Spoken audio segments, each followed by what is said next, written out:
Fall Protection for Construction, Module 1, Introduction. Thank you for taking the time to learn more about workplace safety. We're glad you're here. First things first, if you haven't taken the Fundamentals of Fall Protection course, we strongly recommend that you take it before proceeding through this course. With that being said, over the next few minutes, I'd like to fill you in on what's coming up in this online course on fall protection in construction. This course is designed to ensure you have a solid foundation to build or manage your own fall protection program, or begin using fall protection at the job site.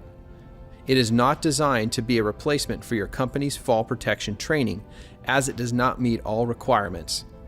However, we recommend that you use this course as a supplement to enhance certain aspects of your training program. For your convenience, each video in this course is available on our website and our YouTube channel. We interviewed knowledgeable users of fall protection to provide an opportunity to present this information to you. We begin by discussing common hazards and how to plan for fall protection.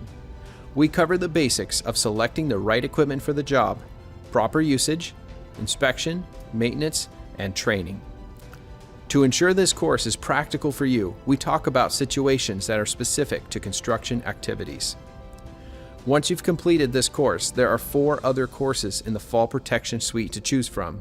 These are Fundamentals of Fall Protection, Fall Protection for Roofers, Walking Working Surfaces, and Ladder Safety, which we highly recommend in conjunction with this course.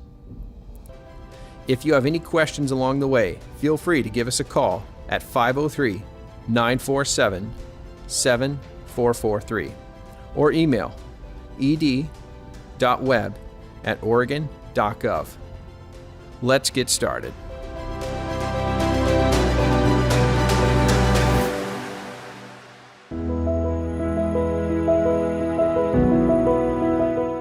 When you think about the hazards that you see on any construction site, be it new construction, remodeling, probably the biggest catastrophic hazard there is fall from height.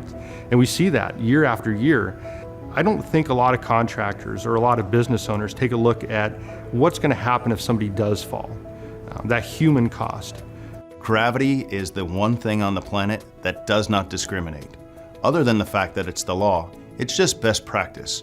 We want to be able to work and do the jobs that we do, and many of them are hazardous. Fall protection is just one element, but a very specific element that, again, will not change regardless of race, creed, color, religion.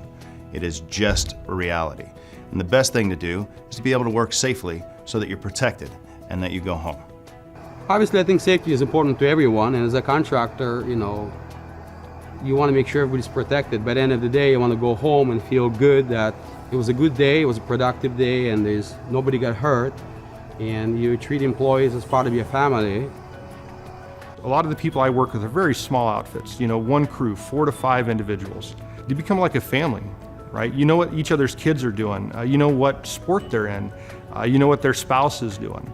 I don't think they think about the fact that if they allow somebody to get up there and work without fall protection and they fall, that's one of your family members that just got hurt. And I don't think they think about it in that fashion until afterwards when it's too late.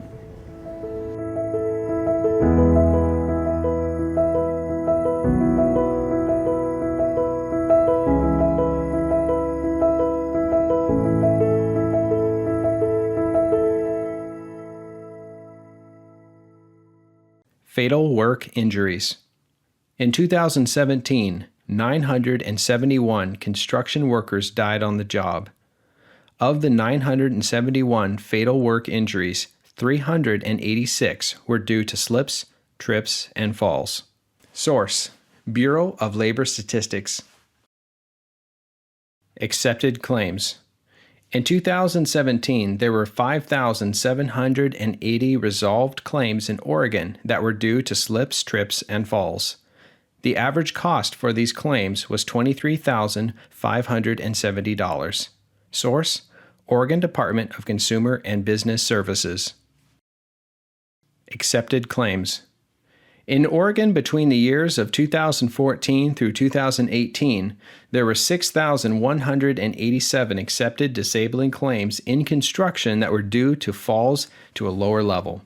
Number 1, ladders, 1,980. Number 2, vehicles and machinery, 1,530. Number 3, stairs, 853. Number 4, roofs, 282. Number 5, scaffolds, 212. Number 6, floors and walkways, 80. And other, 1,250. Source, Oregon Department of Consumer and Business Services.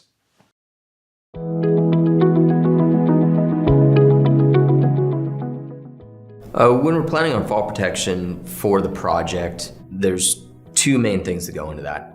One is knowing what work's going to happen and how that work happens. All right, you have to be able to understand what the worker does, no matter if they are doing a hot applied roofing situation or if they're doing a large structural steel erection. And so you have to know how the worker does that work. All right. The other thing that you need to know is you need to know what's out there and available to help protect that worker. If you only know one of those, you can't understand how to do the work and how to implement it and how to advise that team on what they need to do and what's going to help them the best. I usually identify high-risk activities, and then at that time I work through the plan with the team that's going to be doing it, or at least the foreman and superintendent that's going to be performing that work. And I like to have them tell me the plan, and then I also know how that work's going to go, and then we identify certain areas where we can eliminate risk, and then we try to have a plan before we even get started to eliminate that. Again, when you have a plan that you can work around and it lets the worker do their work without trying to figure out how to get around handrails and tie-off systems, something that's easy for the worker to use, that's going to be the safest way to do it. We also go and daily job walks. I try to sit back and watch the workers. Not that I'm waiting for them to make a mistake. I just want to see how they're working, how the flow is, where the walkways are, where we're on leading edge work and when we're not on leading edge work, where we have risk of dropping something, where we don't. A lot of it's just keeping your pulse on the work that's going on. You know, and you can't do that in the office. You have to be out there in the field.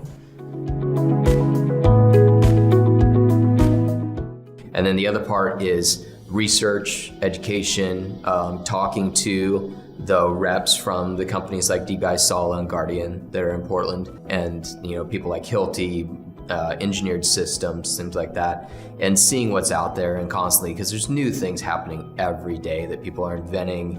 Also at Hoffman, we try to have meetings where we exchange information, what's working with us, what are the results of it, and then also we try to drill down into systems that we're already using on how to make those better. And so it's really a team that takes to do that.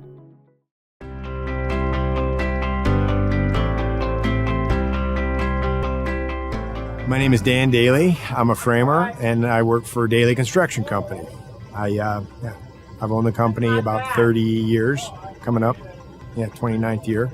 So as a teenager, oftentimes it was actually assigned to the youngest person who had the least amount of wherewithal to refuse a dangerous order. And as a kid, I did some really dangerous, stupid stuff, but I survived. And then as I became older, when I was in my early 20s, I started actually defying foremen and telling them, not very politely to go.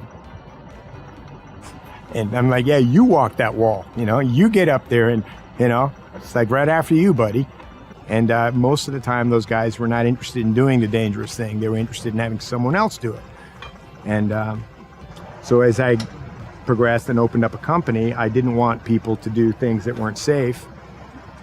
And I certainly didn't believe in the safety gear when I first opened my business, because it didn't even exist.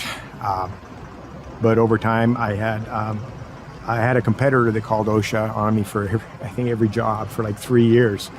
And I was faced with going out of business or converting. And I converted to actually believing in safety gear. I was falling one time, and the safety gear went from being a nuisance that I did grudgingly to avoid OSHA fines to actually something that kept me from going off the roof. And in that come to Jesus moment, when I'm looking down and I see all the rebar sticking up from the masonry and there's no caps on it, I realize that, hey, this safety gear is actually not a bad thing.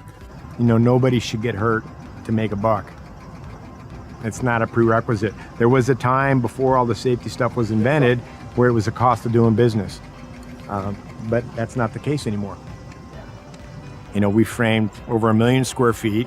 I've had employees work for me, some of them 20 years, and I've never had a serious disabling injury with workman's comp. It's evident with what we do that we try. We're not perfect, but we're pretty good. And at the end of the day, just the record speaks for itself.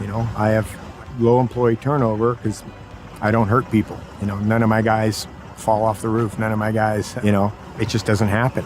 And my employees are my friends. I don't want anyone hurt. That's the bottom line.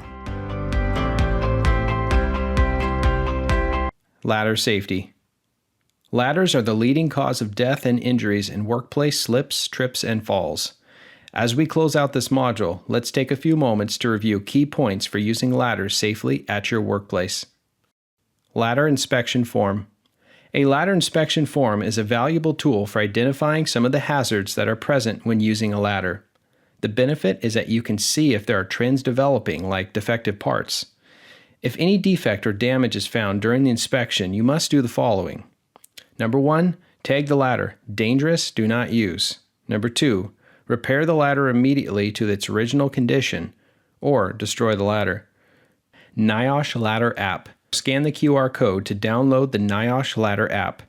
This app can help with planning, selection, inspection, setup, proper use, and accessories.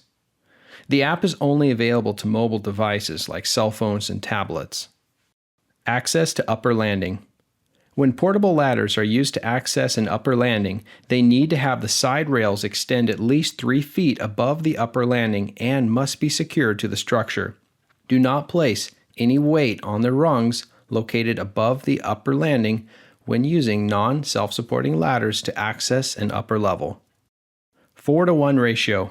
Extension ladders need to be placed so that the working length of the ladder is 4 times the horizontal distance from the ladder's base to the structure. This is a 4-to-1 ratio.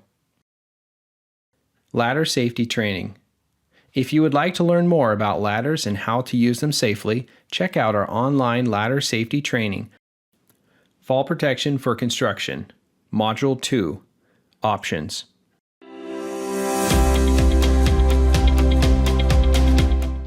So a guardrail system is something to keep people from basically falling off of an edge or out of an opening. And the idea behind it is that you have a top rail that's set at 42 inches plus or minus 3. You're gonna have a mid rail that splits the distance between it and the ground. And then if you have somebody working under you, you're gonna put up a kick plate. And this is gonna stop things from getting kicked out over on top of employees below you. Typically these are all made out of 2x4s in most cases. The place that I've seen most innovation when it comes to guardrail systems is framers that are putting these guardrails on the walls before they're stood. So by the time the wall's vertical, it already has a guardrail for the next level. Something else that I've seen with the guardrail systems is they have these prefab sockets that you can basically bolt to the side of the structure. It's a little bit faster, it uses less material, and I've seen some larger outfits use this, especially on large commercial projects. How effective are guardrails?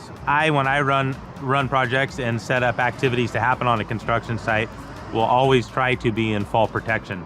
Top rail, mid rail, toe board, and naturally you on the common sense side of that assembly, because essentially eliminates fall arrest. Usually we use them around holes in the floor system.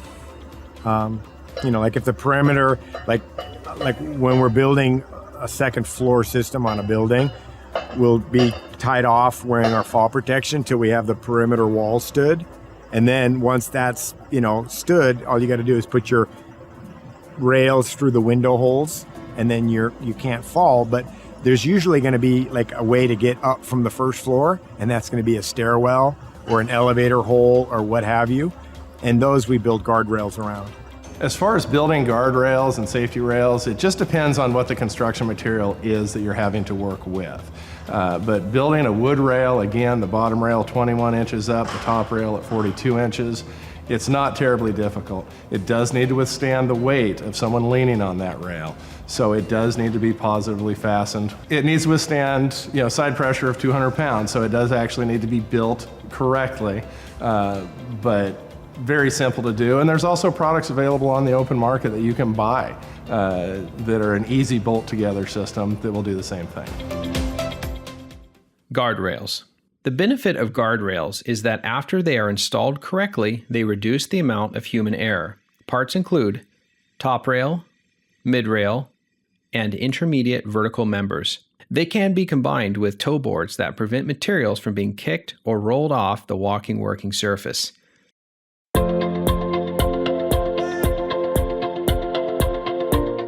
A positioning device system is something that you use when you're working on like a vertical system.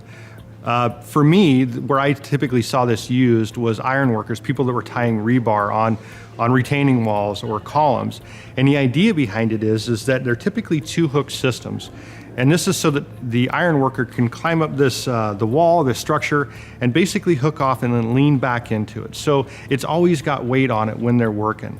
And it's to keep them from falling, but it's also to give them an ability to use both hands while they're working. Positioning device is something that typically connects to the side D-rings of a fall protection harness and allows a worker to use that as their third point of contact. Because when we are climbing, when we are working at heights, we have to maintain 3 points of contact on a ladder, a rebar cage, form walls, something like that. Either 2 hands and a foot, 2 feet and a hand. When I need to work on a ladder, rebar cage, column, any place where I'm climbing, and I need to take both my hands off to get the job done, I no longer have 3 points of contact.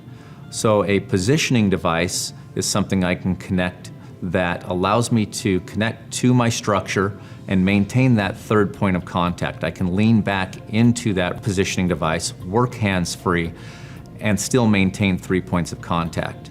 With a work positioning device, I also have to make sure that it is short enough that I'm limiting my free fall to 2 feet or less and still have a 3,000 pound or 2-to-1 safety factor on my anchor points. You'll see positioning done quite a bit in construction with our form workers, concrete workers, iron workers in construction, people who are climbing towers, either in the wind or telecommunication industry, climbing towers, they use a lot of positioning devices. Also in the electrical utility industry, we use a lot of positioning. A lot of times when linemen are climbing and they finally reach their destination, they can use one of their positioning lanyards to go around the pole as long as it is connected in such a way that it limits them to a maximum of 2 feet of free fall. Positioning device system. Positioning device systems support a person who needs to work with both hands free on surfaces. They are commonly used on formwork and for tying rebar. They provide support and must stop a free fall within 2 feet. Parts include anchorage, connectors, and body support. Positioning devices must be secured to an anchorage capable of supporting at least twice the potential impact load of an employee's fall or 3,000 pounds, whichever is greater.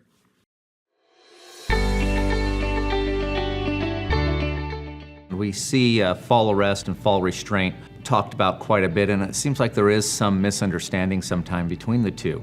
When I'm working in fall restraint, what I like to describe that as I'm like a dog on a leash. I have a fixed length connector going back to an anchor point that is set in such a way that when I'm using it and I have that extended out to its maximum length of travel, I can't get to that hazard. If I'm working next to an edge, I can't get my feet, I can't get my butt over that edge. There's no way I can fall. My system is actually set up to catch me and protect me before I have a chance to fall. My anchor points don't have to be as strong. My system is a lot easier to set up, it's a lot easier to train for, and rescue is really, really simple. If somebody falls when they're in fall restraint, they can simply stand back up because they should be on the same level that they were walking on already. It's a very, very simple system. When we move to fall arrest, The systems and the components that you're connected to are doing absolutely nothing for you until after you go off that edge, until after you fall. And once you fall, they should be designed so that they stop you before you can hit a lower level or the ground, and then arrest that fall and bring those forces down to an acceptable level, which is 1,800 pounds by OSHA, or an average of either 900 or 1,350 pounds by ANSI, depending on what product it is. Fall restraint in Oregon, we need 3,000 pound anchors. In fall arrest, we need 5,000 pound anchors or 2-to-1 safety factor. So I have the correct anchors. What happens after the fall? Do I have systems set up so that I can rescue the person who's just fallen? Does everybody understand that there might be some swing fall involved and that they're further down than they thought they might be because they were off to the side and they were able to have a swing fall? So there's a lot more that has to be done. There's a lot higher level of training that has to go on with fall arrest than there is with fall restraint. When you think about it, would you rather get stopped before you fall over the side, or would you rather get stopped and have that harness tighten up on you in a very uncomfortable way?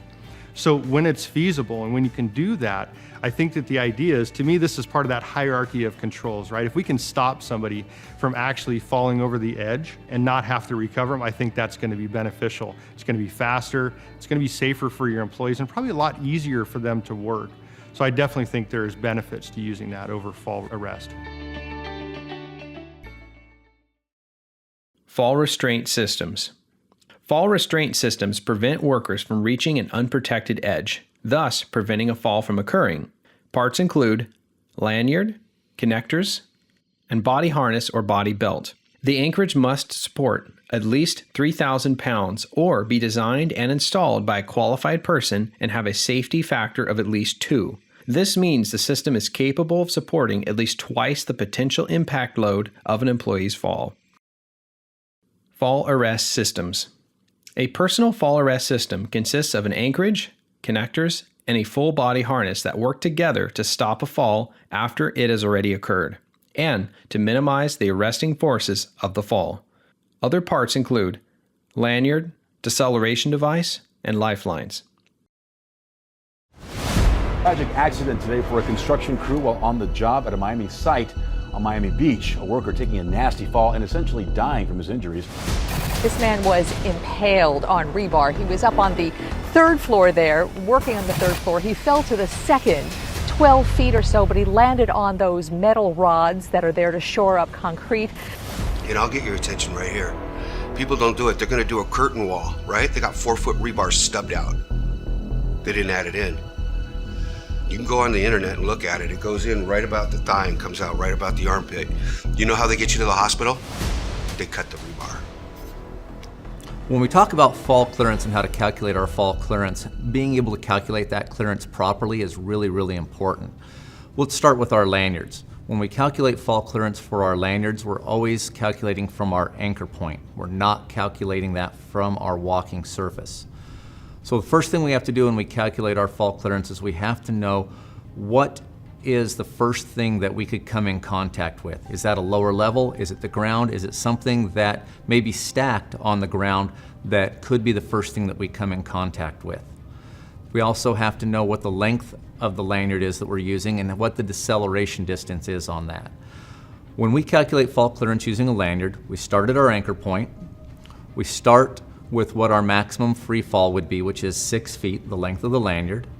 We go into the deceleration distance on that device, which would be 42 inches, 3.5 feet by OSHA standards. Then we have the distance from the worker's back D-ring to their feet, which on average is probably about 5 feet. Our body's going to conform into the harness. That back D-ring is going to stretch up about 1 foot, and then about 2 feet of safety clearance, just in case things weren't quite where they needed to be, or we have workers of different weight, brings us to a total of 17.5 feet. So using a standard 6-foot lanyard, we could need a total of 17.5 feet from our anchor point to that next level. That's 6 feet of lanyard, 3.5 feet of deceleration, 6 feet of worker and harness stretch, and our safety clearance at the end for a total of 17.5 feet. What happens when you fall? The first thing that happens is you're going to engage. Okay, you're gonna fall. It depends on how long your lanyard or whatever is. Your free fall distance is gonna be anywhere. If you're on a 6-foot lanyard, it's 6 foot. But people don't think about it because what happens is everything else comes into effect. We have the shock pack comes into effect, the height of the person. If you think about it, you know, stretch of the harness, the safety factor. So, I mean, it can be anywhere from about 12 feet. If you're on a retractable, we could get you down to about 12 feet. But if you're on a 6-foot lanyard, it's gonna be close to 18 feet. They don't do the calculations and they don't add that 18 in, or they add it wrong, and they hit something. My buddy over here just parked the forklift underneath me. Okay? I didn't add that in. They're gonna do a curtain wall, right? They got 4-foot rebar stubbed out. They didn't add it in. You can go on the internet and look at it. It goes in right about the thigh and comes out right about the armpit. You know how they get you to the hospital? They cut the rebar. Or, how about this? You're on a tilt wall and you do that same thing, right? You know what you do? You touch that wall and what do you think the first thing is? You start spinning because you're out of control. You have this much control. The only problem is on a fresh tilt wall, you got form spikes, rebar, 2x4s. Yeah. How about windows? Go through a window at 40. They'll bury both halves of you, I promise. But they don't keep that in mind. Or there's a rebar-filled concrete column at B. You just hit it at 40. Think that column will be there in the morning? Oh yeah. Think you will be? Oh no. And it'll have a decorative red spot on the side of it. Because you can't take the forces. It will kill you faster than you knew. You just can't take the forces. So that's the problem, is they don't do the calculations. They don't do the math. And I always say fall protection's 2 things: a set of numbers and a set of mistakes. And if we can take the mistakes out of the equation, every mistake we take out, we're better off. Swing fall. Swing fall is created by the pendulum effect, which can swing a fallen worker into a nearby surface, such as a wall or protruding beam. It is important to evaluate the swing fall hazard at any edges where a worker might fall. A worker who falls while connected to an anchor, unless it is directly overhead, will swing back and forth like a pendulum. Workers can be seriously injured if they strike objects during the fall. Installing the anchorage point directly above the work area, examples include connecting to an overhead attachment point with sufficient strength, will prevent swing fall injuries. Fall Distance Educator. Scan the QR code to view Oregon OSHA's Fall Distance Educator. The educator will provide you with 3 different scenarios.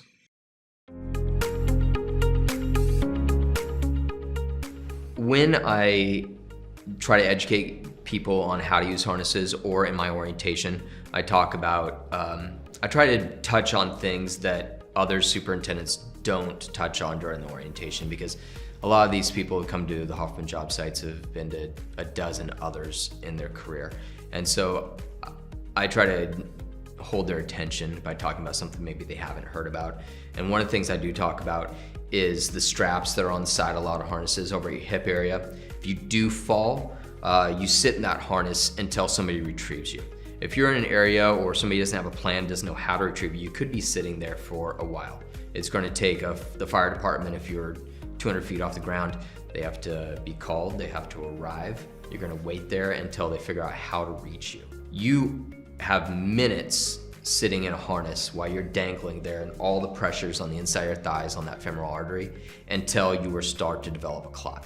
And so developing a clot there is going to depend on if you have a blood disease, how healthy you are, how much trauma you had when you fell. And so those straps right there are extremely important. I tell everybody that if you're going to be wearing a harness, you want those straps there.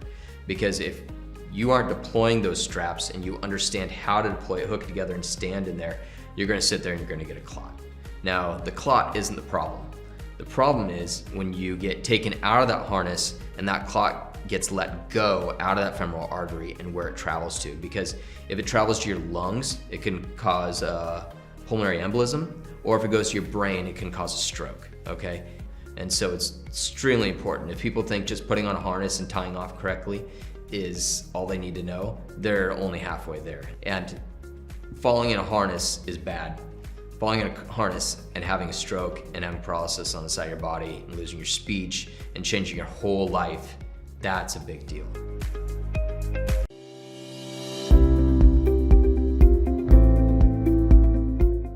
An SRL is a self-retracting lifeline. Some of the common names that we'll hear is a block, a solid block, a yo-yo, are some of the slang terms that are used for a self-retracting lifeline, or SRL. ANSI, with their Z359.14 standard, has broken SRLs into a few different categories, from SRL-LE, which are the leading edge devices, which may be leading edge, and they may be leading edge sharp edge devices. SRL-R devices, which are devices that can provide rescue built right into the systems. We have SRDs, self-retracting devices, which are more of the personal size devices that are meant to replace the traditional lanyard. There are a lot of different styles out there. We have styles that are cable, we have styles that are web, we have styles that have been developed for hot work, for use when people are welding or grinding around higher temperature work activities.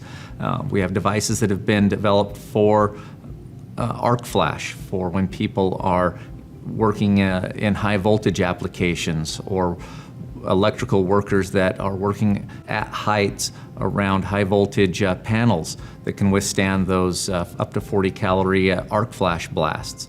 So there's gone are the days where an SRL block yo-yo was a piece of cable or a web and it was one size fits most, to devices that are highly specialized and made for very specific work activities, tasks, or protecting workers in very specific dangers. And in the beginning, I was counting pennies, and I bought, the first thing I bought were the ropes and the roof mounts, because they're the cheapest. And you can get like a fairly inexpensive harness in a bucket for like $100. Any lumberyard's gonna sell them.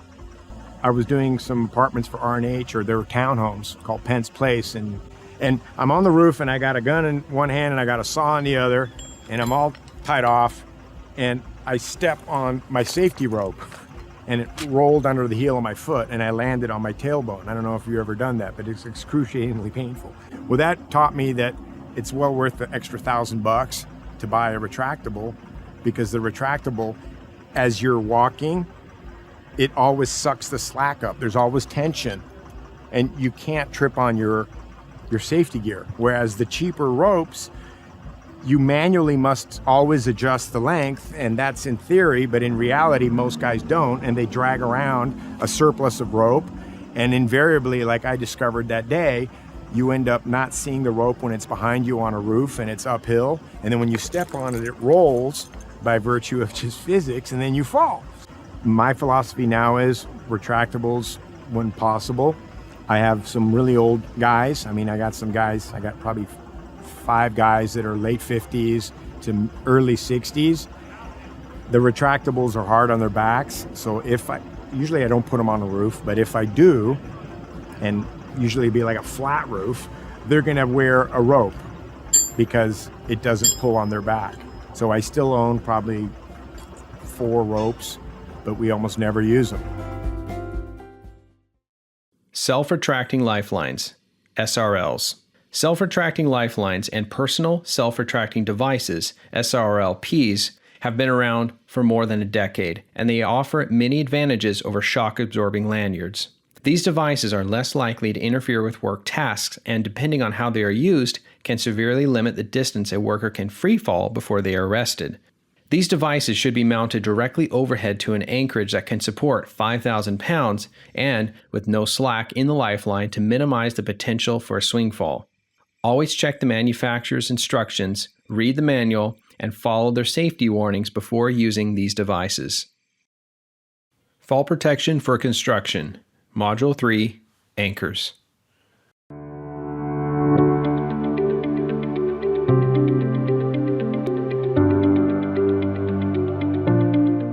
So an anchor is the portion of a fall protection system that you actually use to attach to the structure or whatever it's you're going to use to support your weight in case you fall. Typically the type that we had typically used were the flat style anchors that you could nail down to the top of a roof. And it basically has a nail plate, certain number of holes, and you have to fill all of them up for depending on what type of system you're using. We've also seen anchor systems where they bridge several trusses. Things like that can be positioned around, moved a lot easier. Another type of anchor that I kind of wanted to talk about was the permanent anchors. And you can find these anchors for about $20 to $25, and the idea is they go underneath the ridge cap on a roof. So as your roofers are going up, they put this anchor in place and then cover it over with the roof cap, and that anchor stays there for the life of the roof. So that if anybody, including the homeowner, has to get up on the roof, they already have something set in place to tie off to. The anchors that we use the most are depending on the job we're at. And so I just finished a indoor gas station with 70 pump heads and 16 car washes. That was only 2 stories tall. And so there we used a mobile set of tie-off anchors, which actually rolled around and had a weighted system in there. And so it worked off friction.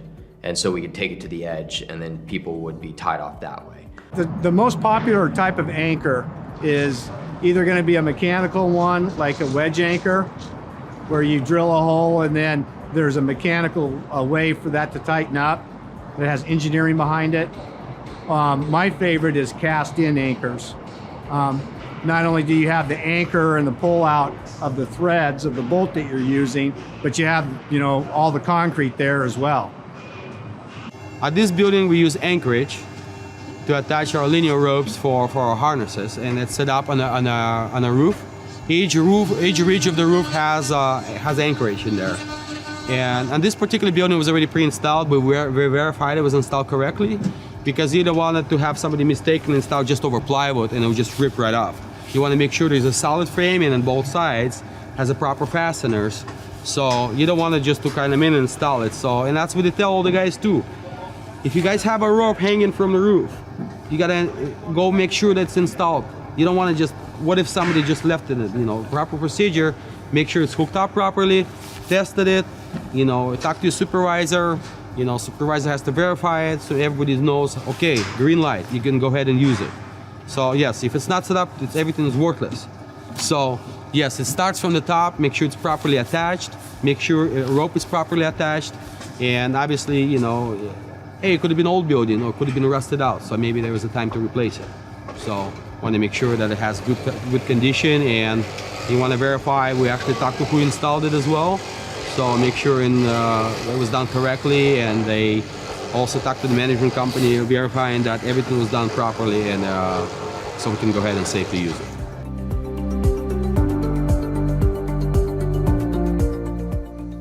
Common anchorage points in residential construction. A lot of times we'll see people tying off to the peak as far as putting an anchor nailed to the sheeting on the peak of the roof. We've also seen the straps nailed to the floor, typically used with the self-retracting lifeline styles. There's ones that span across several trusses for anchors. One common one we'll see that obviously isn't approved is people will wrap their rope around the peak of the truss, around the rafters, and it's like, I get that may handle that weight, but it's not rated for that, and you don't truly know if it will. So, and actually, there's a leave-in anchor as well that can be used for the attic that you basically nail to the side of the peak of the trusses, and this provides an anchor point for if you're going to be working in the attic or, say, above a stairwell. Anytime we need to tie off, there needs to be a positive anchorage point. The most common for us is either a screw down or a nail down plate with the steel loop on that. There are situations where if we get the engineer's approval, we can tie off to a piece of steel or even a truss if needed, but that does need to be approved by the engineer to carry the load. Well, you always want to make sure that you're fastening through the decking into the members below, the framing members. So the nails are going to clearly indicate, and you're going to feel as you're fastening your anchor points, you're going to feel as you're fastening, if you're going through plywood only, that's called a shiner, and it's not doing anything. But if you hit resistance as you're driving the nail in, or we use screws, then you know your roof mount is attached properly. And I call it a roof mount, but in this context, it would be a floor mount. But it's an elevated, it's like a gun turret, and it just rotates 360 degrees so that the retractable yo-yo, or whatever you want to call it, is facing you. And every time you walk, it's paying out your fall protection. And as you walk back, it'll suck it back in. Hedge your bet towards safety. There's always a way to be safe, and you can tie off above yourself, and you can roll joist. And the moment you've got a couple of joists rolled or a beam rolled, then you have something you can mount, one of those roof mounts, and then you're able to work a certain radius, and then again you do another one, so that as you keep going, you put another retractable, or you put something so that the person can keep working and not exceed horizontally the vertical drop. Because at that point, you're wasting your time. You might look good to a compliance officer driving by, but that defeats the purpose, because in the end, you're only cheating yourself, or your crew members, by allowing them to not be safe.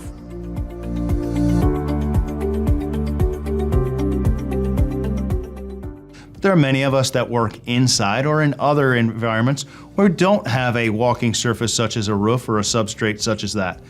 Take an iron worker or something similar to that, where we have an exposed I-beam. Another common tool is a beam clamp or a beamer clamp that is designed to attach around multiple flanges merely by just squeezing that trigger and getting it around one side of the I-beam flange, bringing it up like that, and then you will just slide it in, connect, and then we would hang our retractable or put our lanyard to that, and then it would be suspended from the I-beam. Another very common, especially when we talk about exposed I-beams, angle iron, or even exposed columns, concrete columns, partially or fully poured, is what's called an anchor strap. This is extremely useful, and they come in various lengths.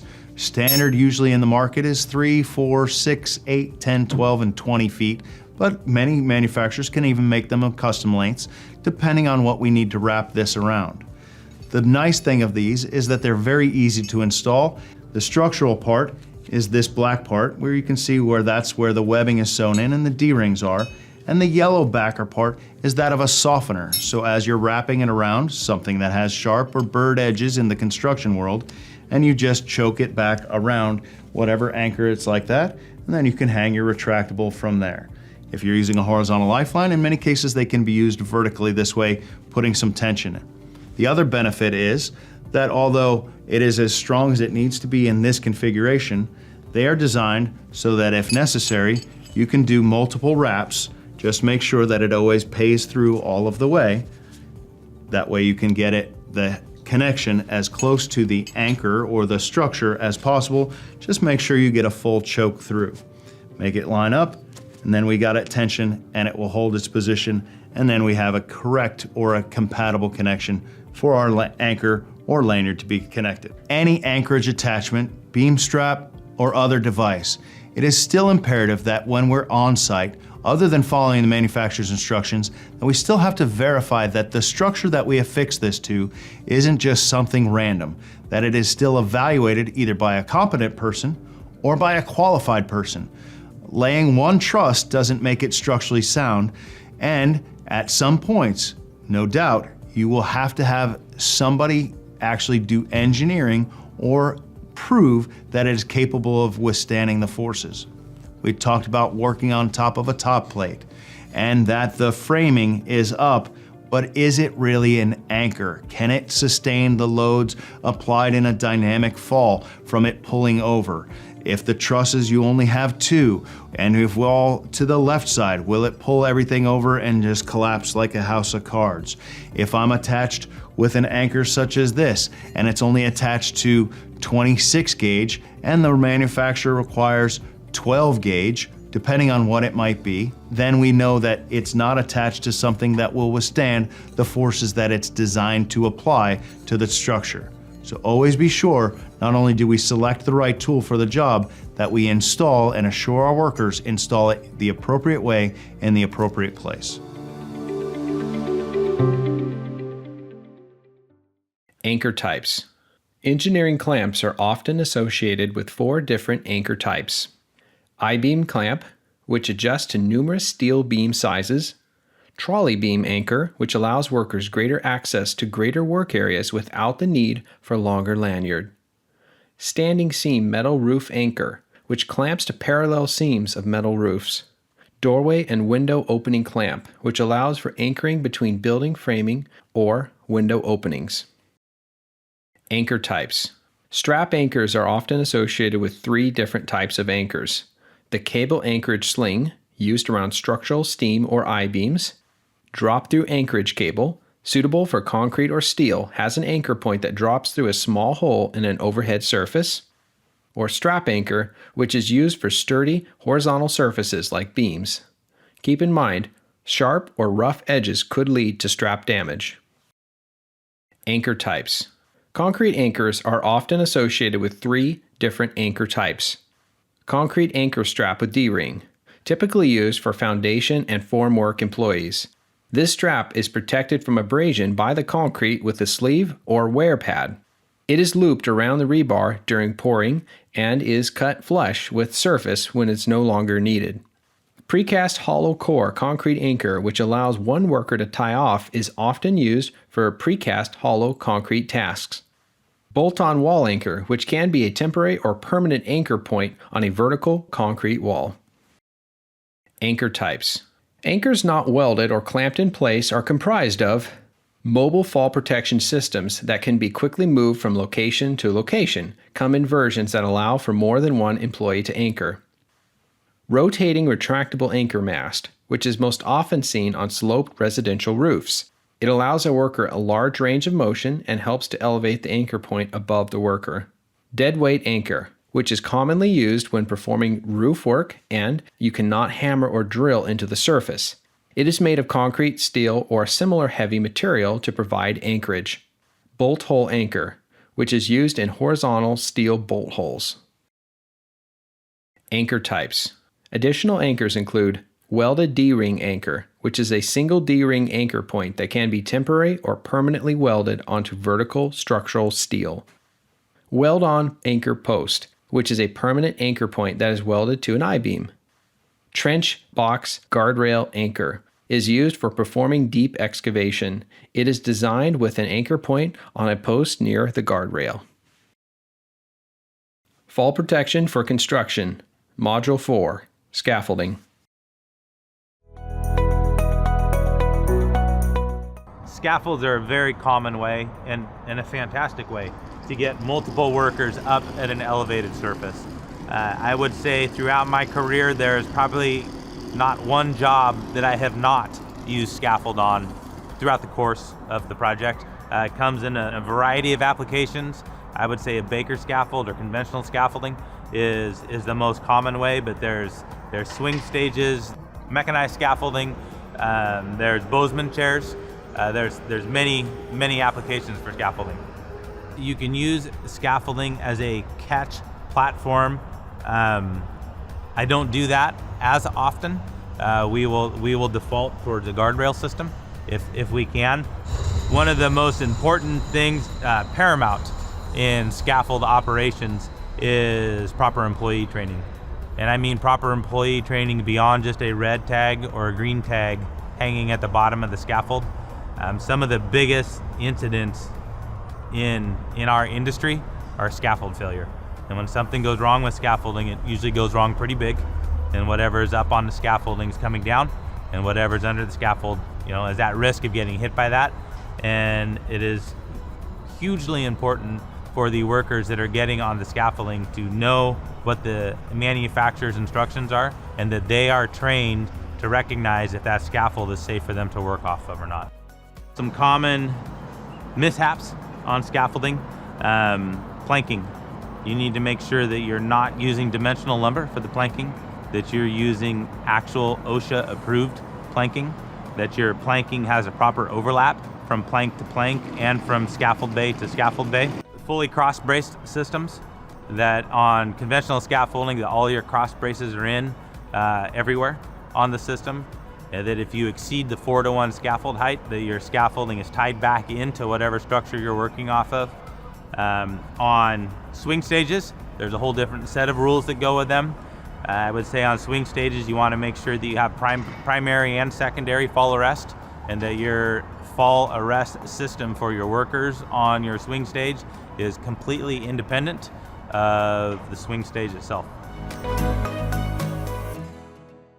Scaffold A to Z Topic Index. You can use a scaffold to work on just about anything. Silos, tanks, chimneys, bridges, stairs, roofs, ramps, and ceilings are just a few examples. In its most basic form, a supported scaffold is just a platform and a set of uprights, so many people think that anyone can set it up. This is why so many workers are injured or killed when they use a scaffold. Components fail, planks break, handrails give way, or the entire structure collapses in a heap. Most scaffold accidents happen because scaffold users are untrained or improperly trained. We highly recommend you take a moment to explore the resources in our Scaffolding Topic Index page. Scaffold types. There are two basic types of scaffolds. Number 1, supported scaffolds. These are one or more platforms supported by outrigger beams, brackets, poles, legs, uprights, posts, frames, or similar rigid support. Number 2, suspension scaffolds. These are one or more platforms suspended by ropes or other non-rigid means by an overhead structure. Competent persons in scaffolding. A competent person for scaffolding is someone who can identify existing and predictable scaffold hazards in the workplace and has the authority to take prompt corrective measures to eliminate them. Scaffolds and scaffold components must be inspected for visible defects by a competent person before each work shift and after any event that could affect a scaffold's structural integrity. Scaffold training. Employees who erect, disassemble, move, operate, repair, maintain, or inspect scaffolds must be trained by a competent person to recognize hazards associated with the task. At a minimum, this training must include: number 1, the nature of scaffold hazards; number 2, the correct procedures for erecting, disassembling, moving, operating, repairing, inspecting, and maintaining the type of scaffold in question. Number 3, the design criteria, maximum intended load carrying capacity, and intended use of the scaffold.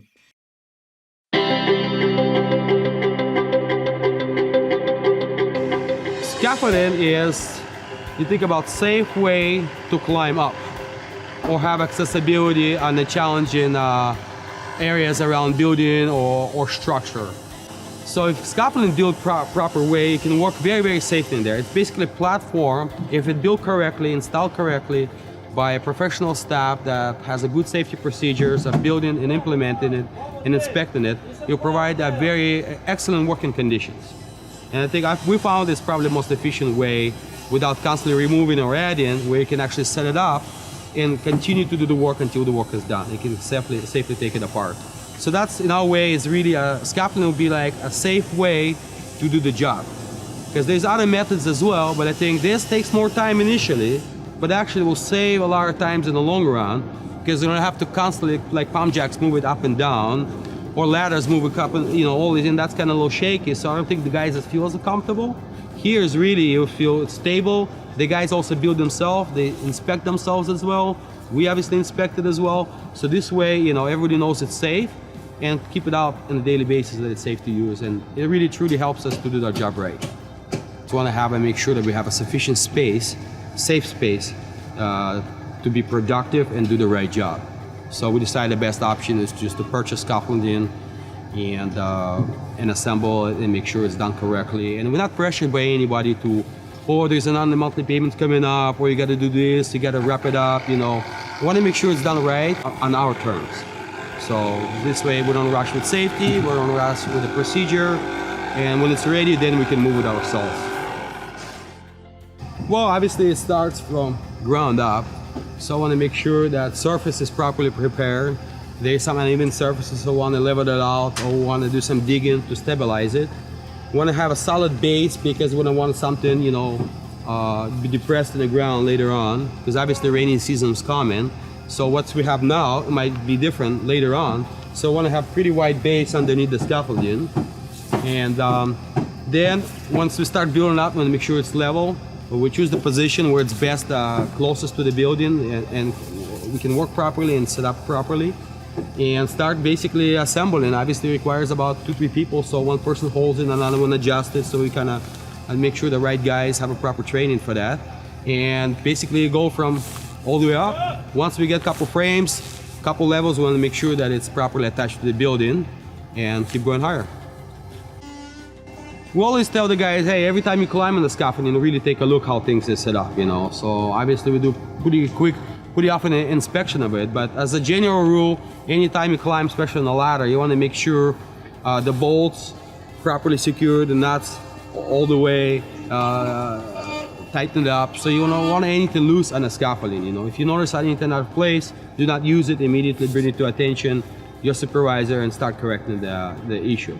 So I want to make sure that scaffolding, sometimes, you know, you have to rechange some of the connections to the wall, and due to the work performed, so you want to attach the other point, how do you anchor and secure the scaffolding to the building, and so not any point you want to make it a little less structurally, well, safe to use.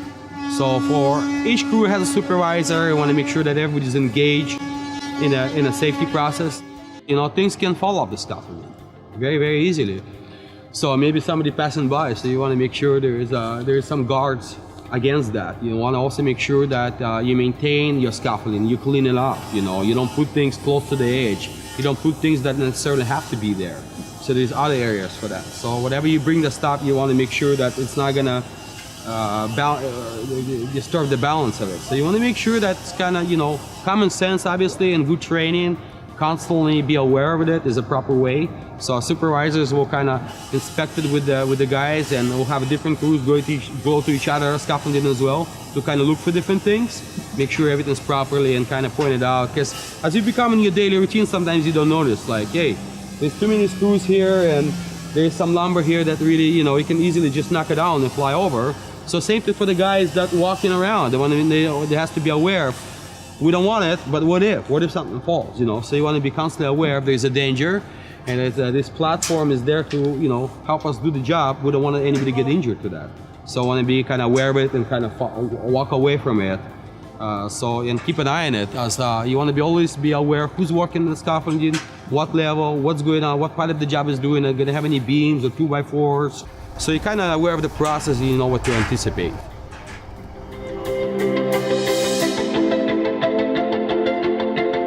Fall protection for construction, Module 5, Job Tasks.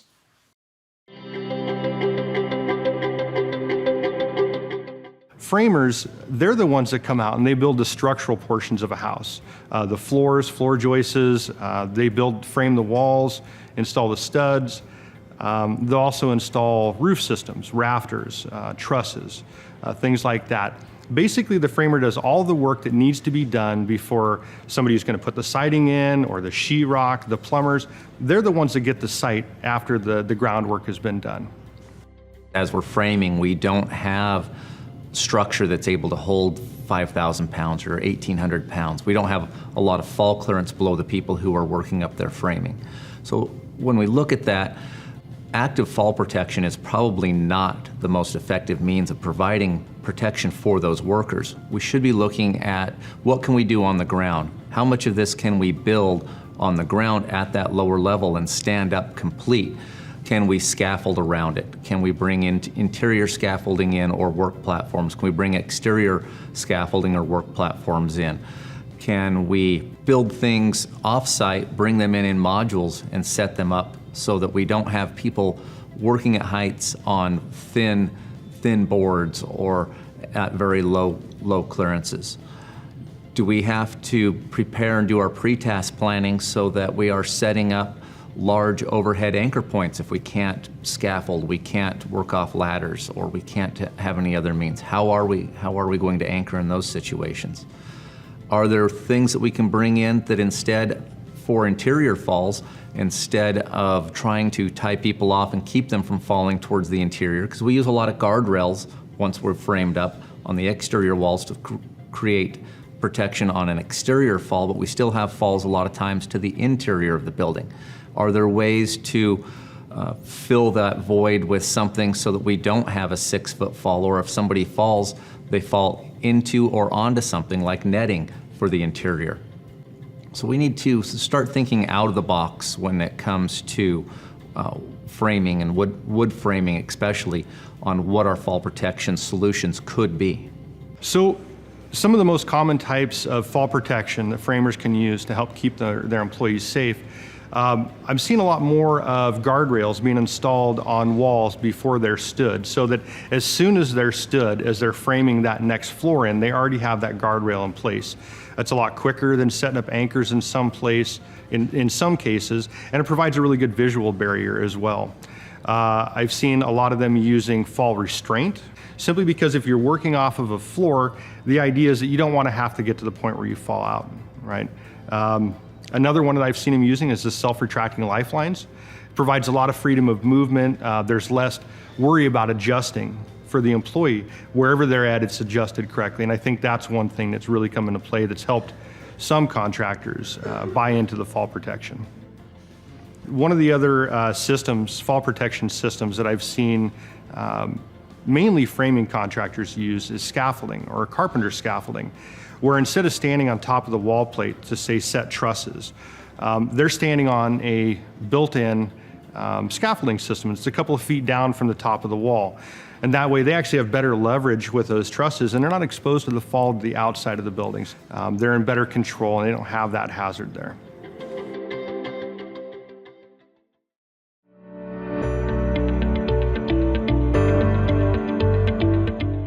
A truss is a prefabbed rafter and ceiling joist system in most cases. And what it does is it's engineered so it can use less wood than you would for a traditional rafter style roof.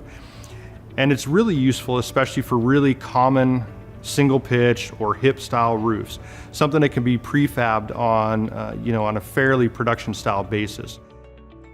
The planning process will be another aspect of the fall protection that isn't in the equipment, but in how we plan, how we do the work. Again, changing mindset. One conversation I had with a gentleman they were flying trusses in, and after we discussed, he said, it will be dangerous for me to have a guy, once we have enough trusses set, to have a guy climb up through the lattice work up to the ridge to install an anchor. And I completely agree. You're right, that would be highly dangerous and unacceptable. However, before the trusses were this way, they were laying down this way, or they were on the ground or on the back of the delivery truck. The anchorage and some of the equipment could have been installed on the ground, and then when the trusses were put up in place, it would already be there. Again, you're still installing the anchor, but you're doing it in a safer manner. Well, the simplest way to stay safe is just build it on the ground. That's not always viable for younger guys that don't believe in paying for a crane to come or owning a crane like I do. But yeah, that's option number one, is build it on the ground. And then you don't have to tie off, and you're not worried about gravity, and then you just pick it up and put it on top of the walls. So that's one way of doing it.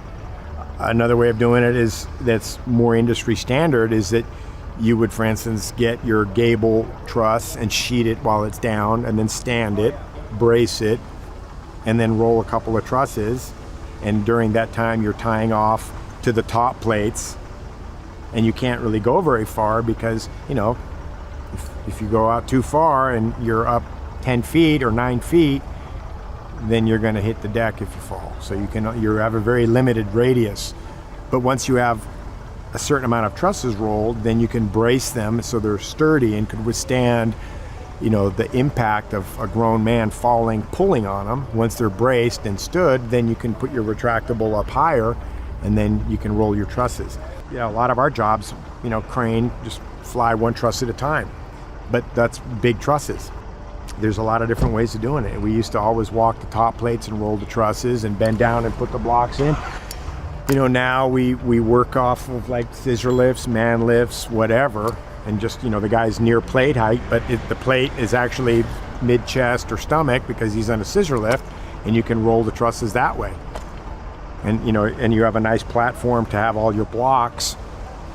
Or you could build scaffolding, but scaffolding has its own inherent pitfalls too, because you got to build it right. Carpenter's bracket scaffolding. You can use scaffolding as a work platform to roll out, set, and brace the trusses. A carpenter's bracket or top plate bracket scaffolding can be attached to the inside or outside of the exterior walls. Two 2x6 planks or a 12-inch wide fabricated scaffold plank can be used for the platform. Guardrails are required when the platform is more than 10 feet above the floor or ground. When the scaffold brackets are set so that the platform is at least 38 inches below the top plate will become the guardrail.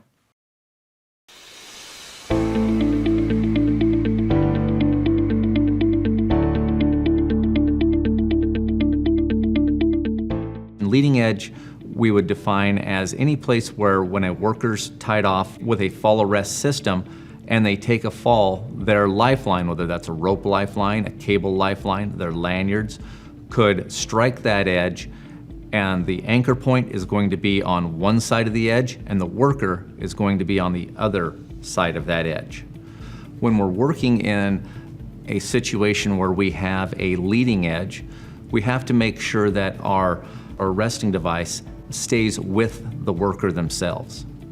When we're working with a fall arrest lanyard, that means making sure that the shock pack, the shock absorbing device on that lanyard is always attached to the worker's back D-ring. The reason for that is when we fall over a leading edge, we create a point of friction. We've got that pinch point that's there.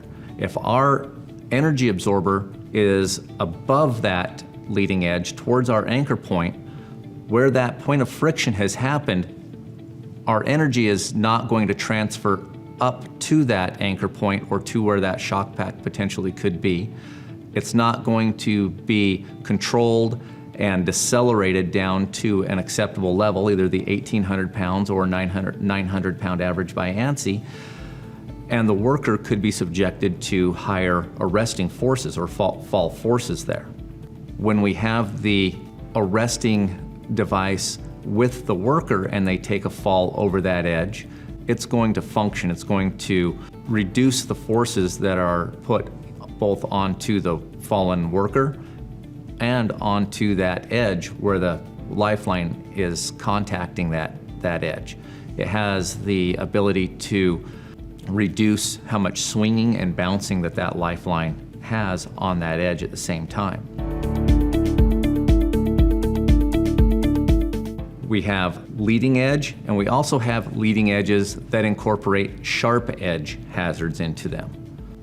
A good rule of thumb when we're looking at something that could be a sharp edge, whether it's a sharp steel edge or a sharp concrete edge, is anything with a radius on that edge that's less than a number 2 pencil. We want to start taking extra measures on that leading edge to protect against cut hazards on that lifeline from that sharp edge. A lot of this is being addressed through the ANSI standard. ANSI has come up with specific standards for leading edge and sharp edge and come up with specific ways for manufacturers and users to try to reduce the hazards, the cut hazards that go along with those leading edge and sharp edges. The ANSI sharp edge, ANSI defines a sharp edge as anything with 500 thousandths edge, 0.0005 edge on the steel edge. And that's very, very sharp. That's equivalent if you think of the cut end of an I-beam. That's about how sharp that is. And there are some definite hazards there when people are working on leading edges that are sharp and don't have the proper equipment or don't have their systems properly put in place. We have the hazard of cutting the lifeline, definitely whether it's web or cable. We do have cut hazards that are there. There's also, as we said earlier, the clearance hazards that go along with that as well.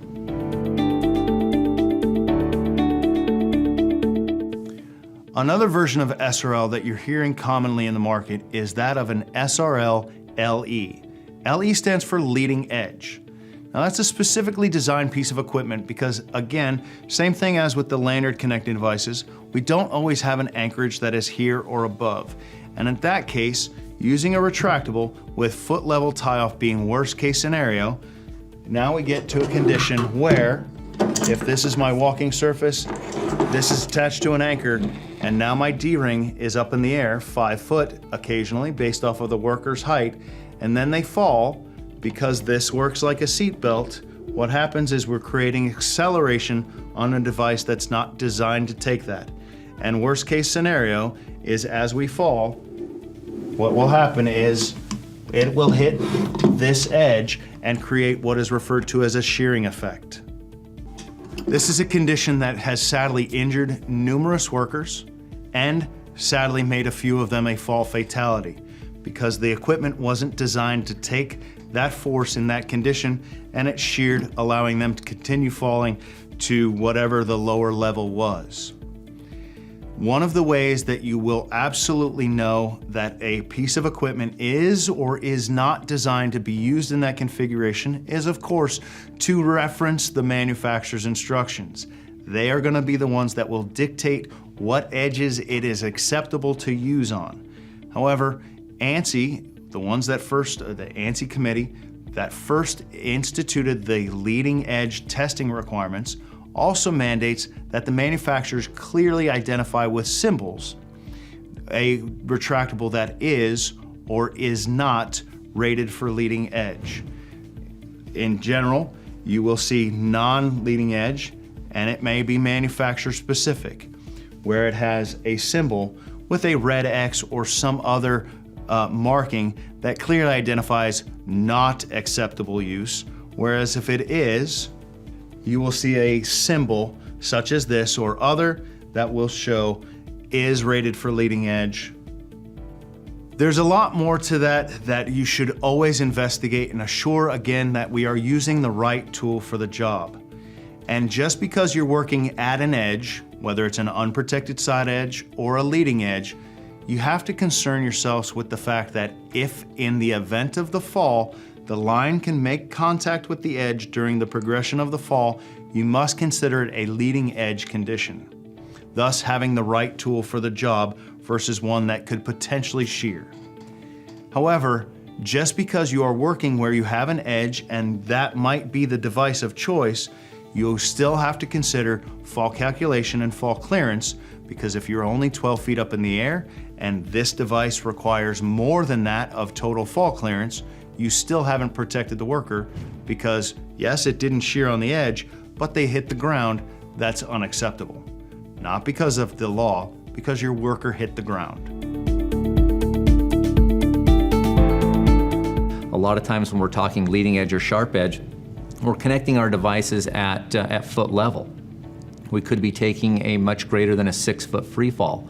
So we have to watch what our total fall clearance is going to be when we're working on leading edges, where we need to anchor our devices, what the charts for those manufacturers on fall clearance say about the amount of distance that's going to be needed when we're anchoring low. Is that device made to anchor right at foot level, or is it only made to anchor down maybe to knee level?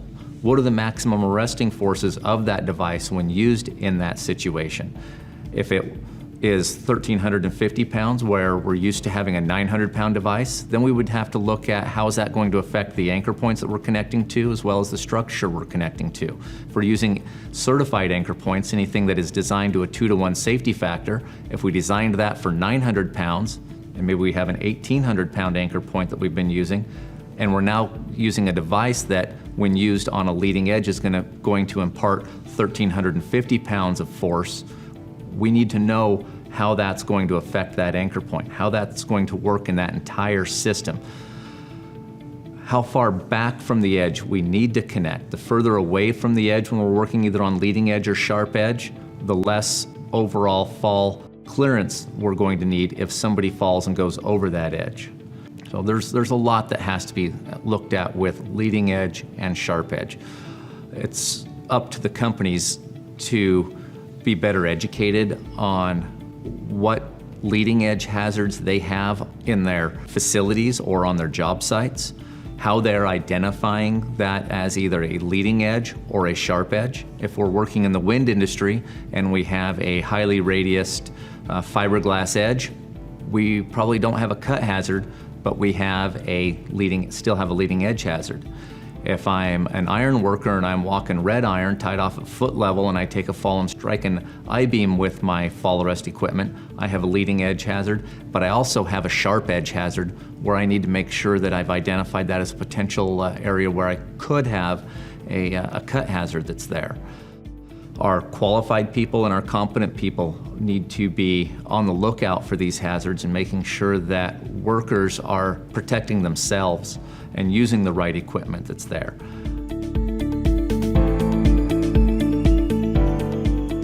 Horizontal lifelines. One effective fall protection option for protecting workers in leading edge work is a fall restraint system attached to a horizontal lifeline that is anchored directly to the walking working surface. The fall restraint system prevents the worker from reaching an unprotected edge, and the horizontal lifeline gives the worker mobility that would not be possible without a fall restraint system attached to a single anchor point.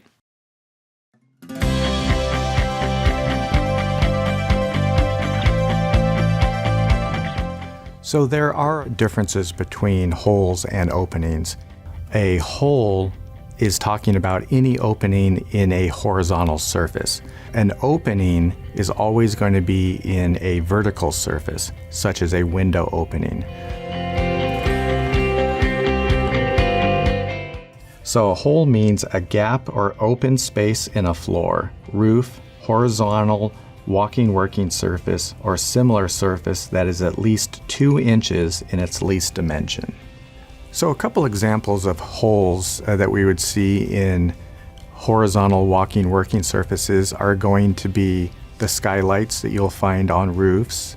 Unless that skylight is designed to meet a certain capacity, we'll consider it a hole. And a skylight is not designed to keep people from falling through it. So when I was an inspector, I have actually seen skylights with handprints on the dusty part of the plastic where somebody was sitting up there and put their hands on it to stand up. If you're sitting on a skylight, you may have a 25-foot fall to the floor below, and they are not designed to keep you from falling through. So it is important that employers know, number one, if they allow their employees to go on a roof to do maintenance, it's not just the edge of the roof that is the hazard. It's also those multiple skylights. And so there are things that an employer can do, which is you buy guards and you guard those skylights so that a person cannot get to the skylight and fall through. Another example would be a trapdoor. So you may have a basement or a cellar that has a stairway that goes down to it, and there's a trapdoor that will hinge up. Another example of a hole would be a manhole cover or a utility vault cover. So when that cover is opened or removed, you've introduced a hole into a walking working surface.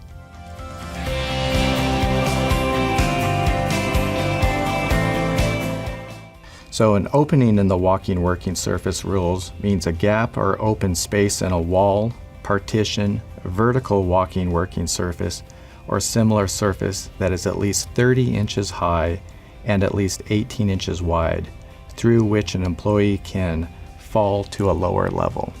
So an opening is going to always be in a vertical surface, such as a window opening if the glass is actually removed. It could be a opening in the wall if there is a debris chute, a trash chute, where there is the potential where an employee could fall into that opening and to a lower level. Generally, the best way to prevent a fall hazard through an opening is going to be with a standard guardrail system. So basically what you'll see is they'll have the window cut out, right? Your first board has to be 42, give or take 3, and then you go down to 21 and then a toe board. But if you have the window seal and you don't need a toe board or the bottom rail, you just got to protect it. But that's not always possible, so you may have to use a travel restraint system that prevents an employee from physically being able to get into the wall opening, and in limited situations, a personal fall arrest system.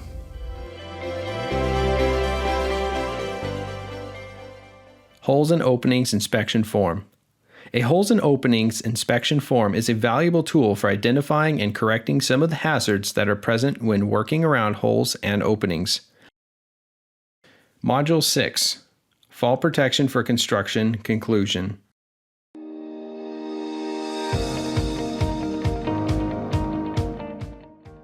One of the top tickets OSHA's writing right now in Oregon is lack of fall protection training for your employees.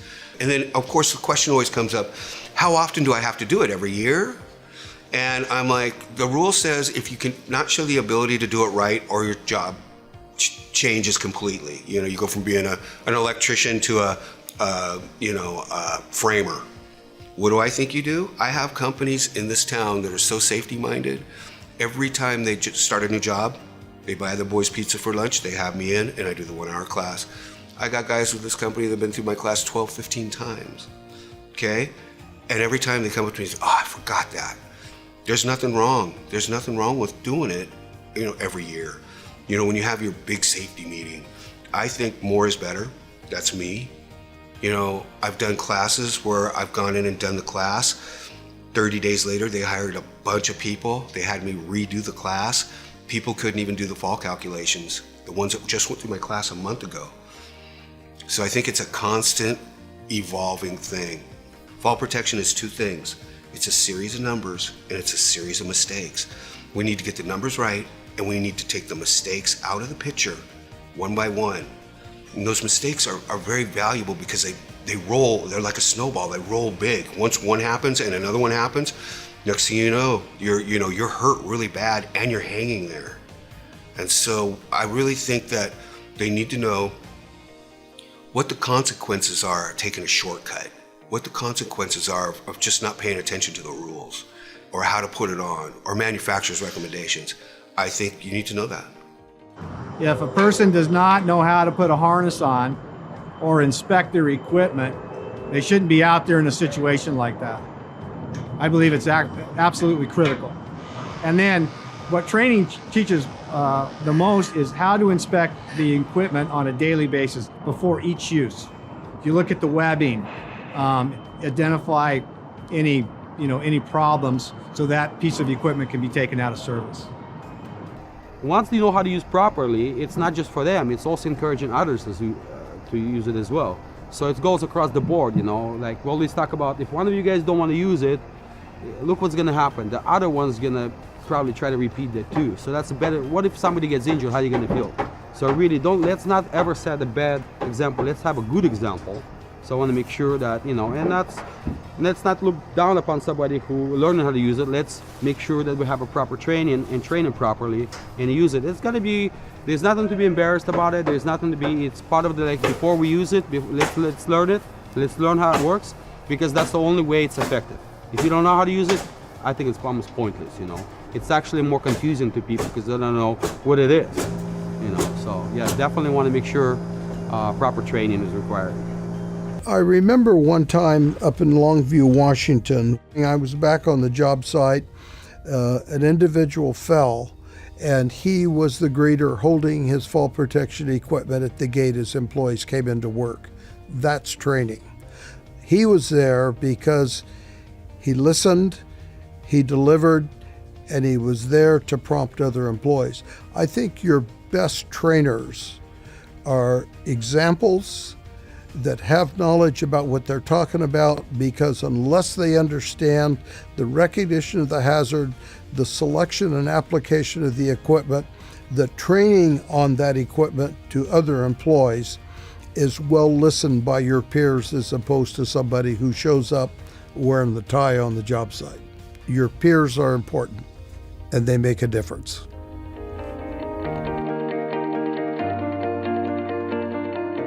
Training certification. In regards to certification of training, the employer must verify that they are compliant by preparing a written certification record. This record needs to have the name or other identity of the employee trained, dates of the training, and the signature of the person who conducted the training or the employer. Once all this is completed, you need to maintain the latest training certification. In some instances, the employee may have received trainings from a previous employer. If the current employer is relying on this, the record needs to indicate that the current employer determined the prior training was adequate rather than the date of the actual training. Retraining. When the employer has reason to believe that an employee who has already been trained doesn't have the knowledge or skills required, they need to retrain that employee. Examples where retraining is required include changes in the workplace or fall protection systems being used that has made the previous training obsolete. It is evident that the employee has not retained the necessary knowledge and skills from the training. Training requirements. Before any employee is exposed to a fall hazard, the employer must provide training for each employee who uses personal fall protection systems, or who is required to be trained as specified by Oregon OSHA.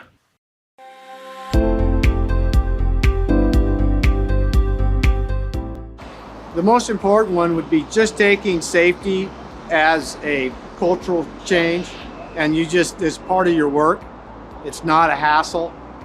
Safety all the way down to wearing the right safety glasses, wearing the right boots, no tennis shoes, no short pants, no sleeveless shirts, that kind of thing, and just really embrace the safety culture. Well, not everybody is going to want to do it, but you have to set the tone on your project. If you're going to work here on my job, then you will be safe. You will follow our safety protocols, and if you don't want to do that, we don't want you working with us. If you just have a mindset of safety, then every potential job, it's one of the things you go through in your mind. If every problem, you stop and think about how can I achieve this, rather than it's a mandatory, or not even mandatory, an obligatory thing to possibly avoid or take a shortcut. But actually, if a person embraces the notion that if I tie off, I'm reducing the ante to play this game. It's just a matter of staying on mark and getting more contractors to hold people accountable. And then it starts to become the norm. So I think that's the biggest challenge with residential is you've got all these people popping up to do these houses and stuff, because that's really the residential wood framing is the most dangerous work. I still see it when I go down the road, even on some of these commercial buildings. You've got people doing wood framing, and they get that sense, hey, this is a residential job. I don't need to wear my hard hat. I can wear my tennis shoes. But it's the person that's on the job, that's in charge of that site, that's really going to press the agenda for people to do the right things. If that person doesn't care, it's not going to happen. Realize that by not having injuries, their comp rates are going to be lower, and that's going to help offset the cost of buying safety gear. So that young potential employer, if he provides his employees with the ability to be safe, he's probably going to lose a lot less employees to people refusing to go to work, going after a close call, realizing that next time they may not be so lucky and go work somewhere else where their health is respected.